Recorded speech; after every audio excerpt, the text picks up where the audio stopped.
Okay, so mag-unbox tayo ng nabili nating CCTV dual lens. So try natin kung okay ba tong dual lens na to na purchase natin. Okay, so double wrap. Safe siya. Okay, ang brand na nabili natin is Tapo, Tapo. So ito yung magandang klaseng ang CCTV.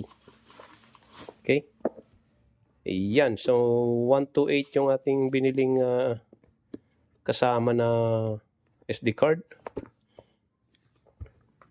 Ito yung invoice niya. So Tapo, model niya ay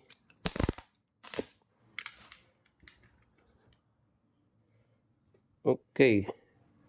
Model nito guys sa Shopee is 246D. Yan. Tapo C246D. Ang model ng ating na-purchase na CCTV. So dual lens na siya guys. Okay. Yan. So open na natin agad. Huwag nang patumpik-tumpik pa. Okay.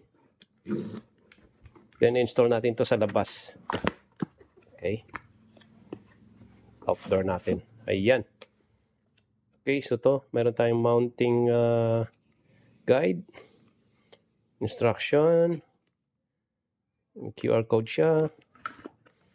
Meron siyang kasamang bracket para sa pag-install natin. Okay, good. Ito yung kanyang Type-C na USB. Ito yung kanyang adapter. Okay, so good siya, maliit lang. Madaling ilagay sa mga box pagka nilagay mo sa outdoor, okay?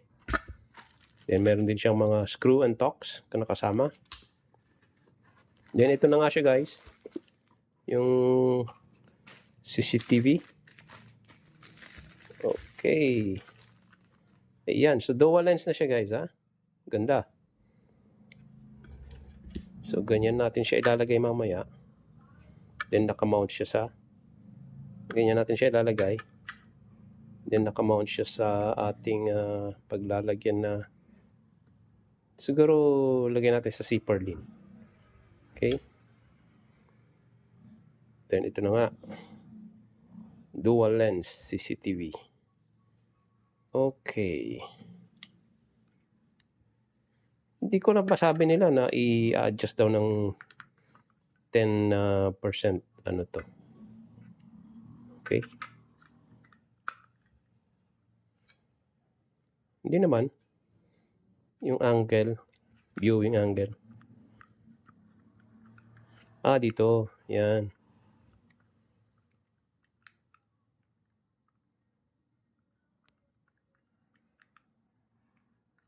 Okay. So, mayroon siyang konting bend. Gusto niyo ibaba. Ayan. Then, pwede siyang ikot na ganyan. Kung saan nyo gustong itapat.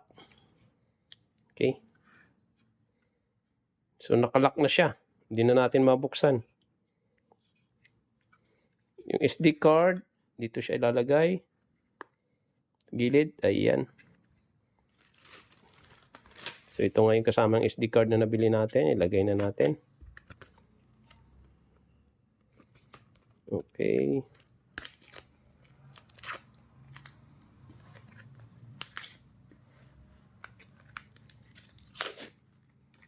Ayan.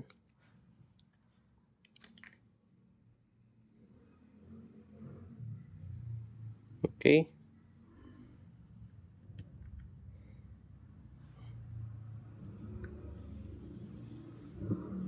So, pag insert, ano lang siya guys push nyo lang. Yan. Pag hindi man kasya, baliktarin nyo. Hindi man siya papasok. So, tingin ko tama yung una insert ko. Yan. Then, close nyo lang. So, meron na tayong software nito na naka-install sa ating phone. So, i-add na lang natin siya. Okay. Hindi na natin siya ma-open. Naka-ano na siya guys, naka-lock. Alright.